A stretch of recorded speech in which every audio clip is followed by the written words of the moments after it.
حدیث نمبر 6256۔ حضرت قیس بن عباد رضی اللہ عنہ فرماتے ہیں، میں مدینہ طیبہ میں کچھ لوگوں کے ساتھ تھا جن میں بعض صحابہ کرام تھے۔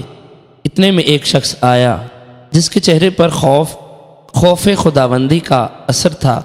بعض حضرات نے کہا، یہ شخص اہل جنت میں سے ہے، یہ شخص اہل جنت میں سے ہے۔ 2 مرتبہ کہا۔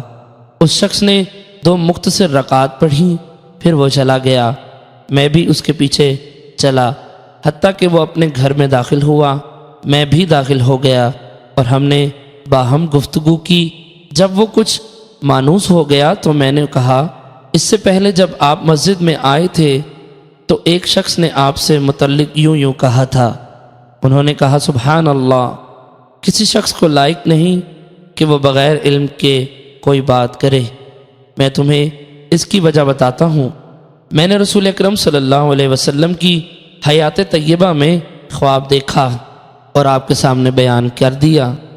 میں نے اپنے آپ کو ایک باغ میں دیکھا، انہوں نے اس کی وسعت، پھلدار ہونے اور شادابی کا ذکر کیا۔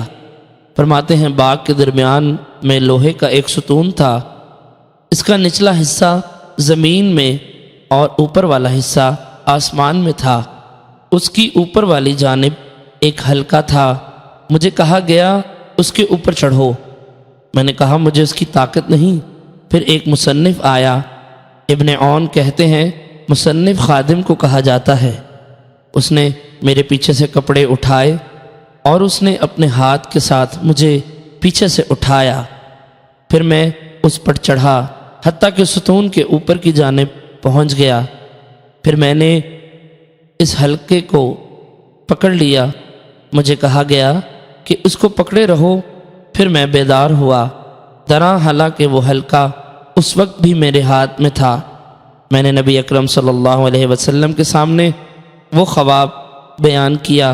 آپ نے فرمایا، وہ باغ اسلام ہے اور وہ ستون اسلام کا ستون ہے، اور وہ حلقہ اور وہ وثقی مضبوط رسی ہے، اور تم تا حیات اسلام پر قائم رہو گے۔